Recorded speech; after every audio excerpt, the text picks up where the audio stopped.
सुप्रभात बच्चों। बच्चों आज हम जो हमारा पाठ है भीतरी समृद्धि, उस पाठ के शब्दार्थ और मुहावरे तरफ पाठ की चर्चा हम कर चुके हैं और आज हम बच्चों करेंगे उस पाठ के जो प्रश्न उत्तर है स्वाध्याय के प्रश्नों की चर्चा करेंगे। बच्चों यहाँ पर जो प्रश्न दिए हुए एमसीक्यू के आपके बोर्ड में 2 ही मार्क्स के पूछते हैं और इस तरह के प्रश्न आपको 1 सेंटेंस में भी पूछा जा सकता है। बराबर, तो आपको दोनों तरह से तैयारी रखनी एग्जाम के लिए।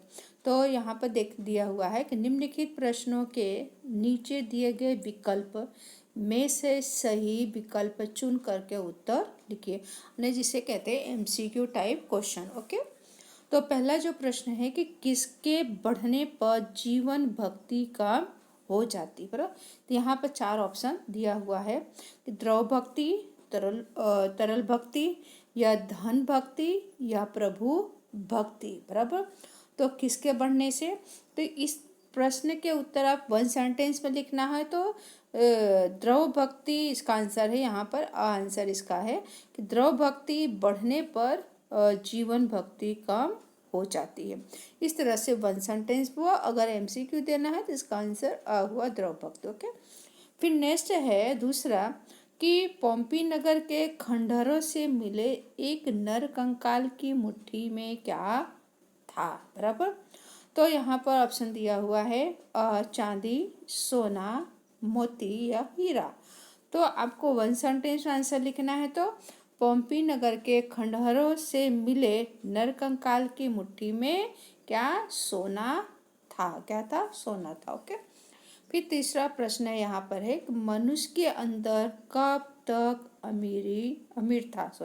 मनुष्य अंदर से कब तक अमीर था। ओके, तो यहाँ पर ऑप्शन दिया हुआ है 4, विज्ञान की खोज नहीं हुई थी तब तक, या टीवी की खोज नहीं हुई थी तब तक, टीवी यानी टेलीविजन, या टेलीफोन की खोज नहीं हुई थी तब तक, या पैसों की खोज नहीं हुई थी तब तक।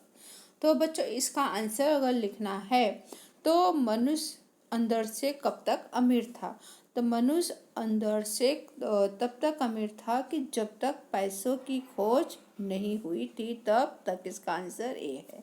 ओके, और फिर उसके बाद नेक्स्ट जो क्वेश्चन यहाँ पर दिया हुआ है कि नेक्स्ट क्वेश्चन यहाँ पर देखेंगे एमसीक्यू वाला कि इनमें से वनस्पति विज्ञान का महापंडित कौन बना, तो विवेकानंद, दयानंद, डंकन या श्री अरविंद। बराबर, इसका उत्तर अगर 1 सेंटेंस में लिखना है तो इनमें से कौन वनस्पति विज्ञान का महापंडित बना, तो डंकन वनस्पति विज्ञान का महापंडित बने। इसका आंसर ये है। ओके, अब बच्चों यहाँ पर हम करेंगे 1 सेंटेंस प्रश्नों के उत्तर। बराबर, तो यहाँ पर पहला प्रश्न जो है देखते हैं यहाँ पर एक वाक्य में प्रश्नों के उत्तर लिखिए। ओके, क्या है? एक वाक्य में प्रश्नों के उत्तर लिखिए।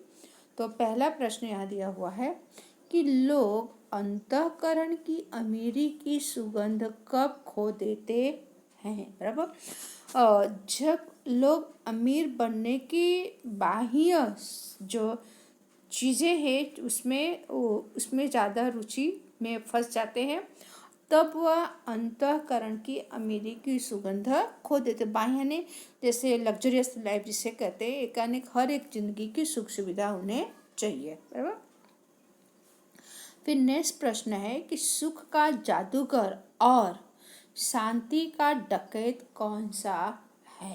बराबर, तो सुख का जादूगर और शांति का डकैत तो धन है। ओके, नेक्स्ट प्रश्न थर्ड, आज जीवन का नियंत्रक परिबल कौन है, तो आज जीवन का नियंत्रक परिबल कौन है, तो धन है। कौन है? धन है।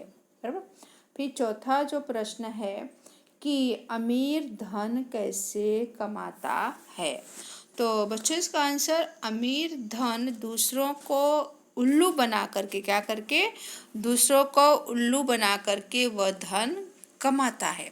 तो वैसे आपके टेक्स्ट बुक के आधार पर एक्स्ट्रा प्रश्न भी यहाँ पर दिया हुआ है कि गरीबों को रुपए की ज़रूरत क्यों होती है, आपके टेक्स्ट बुक में है।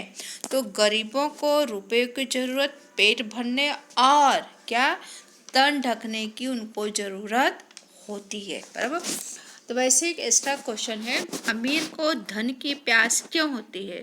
तो अमीर को धन की प्यास इसलिए होती है कि वह और अधिक बनने के लिए और वह अधिक धनवान बनना चाहता है। वैसे नेक्स्ट प्रश्न एक्स्ट्रा प्रश्न है कि जॉन ने किस उम्र में पढ़ाई शुरू की। इस तरह के प्रश्न आपको बोर्ड में पूछे जा सकते हैं। तो जॉन ने 16 वर्ष की उम्र में पढ़ाई शुरू की। फिर तृष्णा बढ़ने पर क्या समाप्त हो जाती है। तो तृष्णा बढ़ने पर मनुष्य की जो ईमानदारी या नेकी होती है वह क्या होती है, वह समाप्त हो जाती है। बच्चों अब नेक्स्ट प्रश्न करेंगे कि 2-3 वाक्यों में प्रश्नों के उत्तर लिखिए। कितने वाक्यों में, 2-3 वाक्यों में प्रश्नों के उत्तर लिखिए। बराबर।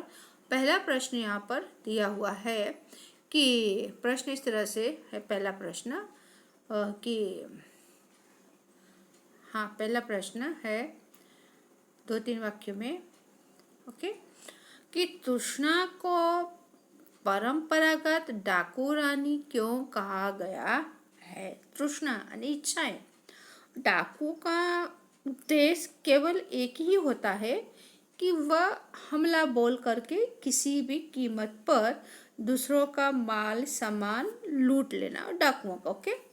इसमें उसे कोई बुराई नजर नहीं आती है, परंतु वस्तु को पाने की जो तेज तीव्र इच्छा का नाम तृष्णा है।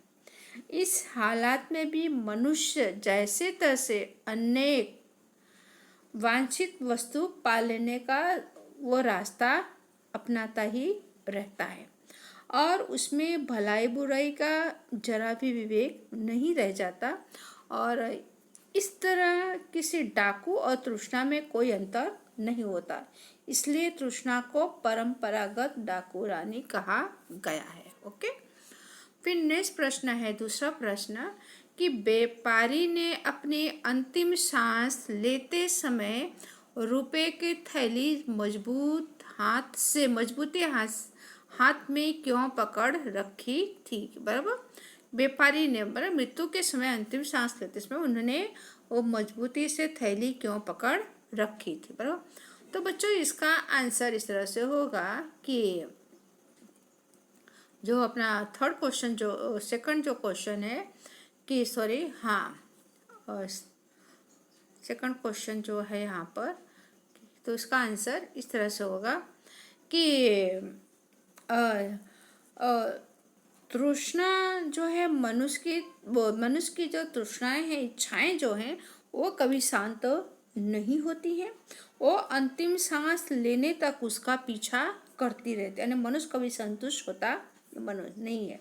और मनुष्य की इच्छा की पूर्ति और धन से ही होती है, इसलिए वह अंतिम समय तक धन को ही पकड़ कर रखता है ताकि उससे जो उसकी इच्छाएं की पूर्ति हो सके। व्यापारी के मन में भी अंतिम समय तक अपनी इच्छा की पूर्ति की क्या उसे उम्मीद थी, इसलिए अंतिम सांस लेते समय भी रुपए की थैली उसने अपने हाथ से मजबूत से पकड़ रखी थी, ओके। फिर नेक्स्ट प्रश्न है कि आज वास्तविक धन कौन से गुण में है, क्यों। तो इसका उत्तर, आज वास्तविक धन मनुष्य के आत्मीय आशा, उल्लास तथा प्रेम आदि गुणों में है। इन गुणों के द्वारा जो धन प्राप्त होता है वही लंबे समय तक रहता है, जबकि द्रव्य के रूप में कठिन परिश्रम से अर्जित यानी प्राप्त किया धन अस्थायी नहीं होता है, ओके। फिर नेक्स्ट फोर्थ क्वेश्चन जो है कि आज मनुष्य की वृत्ति या प्रवृत्ति दोनों ही भ्रष्ट क्यों हो गई है। तो आज का जो समय है, हम सभी आधुनिक जीवन में धन जीवन को नियंत्रित करने वाली शक्ति बन गया। यानी धन से ही क्या हर एक मनुष्य को नियंत्रण में लाया जा सकता है। इसलिए प्रत्येक व्यक्ति अधिक से अधिक धन प्राप्त करने में लगा है। जो गरीब अपनी जीविका चलाने के लिए धन उपार्जन में लगा है, तो अमीर और अधिक अमीर बनने के लिए धन प्राप्त करने में जुटा है। इसलिए आज मनुष्य की वृत्ति और प्रवृत्ति दोनों ही भ्रष्ट हो गई है। फिर नेक्स्ट प्रश्न है 5वां प्रश्न कि डंकन के जीवन से क्या संदेश मिलता है। तो बच्चों आपको पता ही कि जॉन डंकन स्कॉटलैंड के रहने वाले गरीब बुनकर के पुत्र थे। अपनी प्रबल इच्छा शक्ति और कोशिश से वे वनस्पति शास्त्र के महापंडित बने। उनकी प्रतिभा और खराब आर्थिक हालात को देखकर अनेक लोगों ने उन्हें बड़ी बड़ी रकम के चेक भेजे, पर डंकन ने उस धन का उपयोग अपने लिए कभी नहीं किया। उन्होंने यह सारा धन प्राकृतिक विज्ञान का अध्ययन करने वाले जो गरीब विद्यार्थियों की सहायता स्कॉलरशिप और उन्हें इनाम के रूप में दान कर दिया। उनके जीवन से यह संदेश मिलता है कि धन का उपयोग गरीबों की सहायता तथा अच्छे कार्यों में करना चाहिए। बराबर। तो बच्चों आज हम इतना ही करेंगे और बाकी आने वाले समय में आगे प्रश्न की चर्चा करेंगे। ओके, धन्यवाद, थैंक यू। और आपको हम PDF बनाकर भेजेंगे, आप इसे अपने कॉपी में लिख डालिए।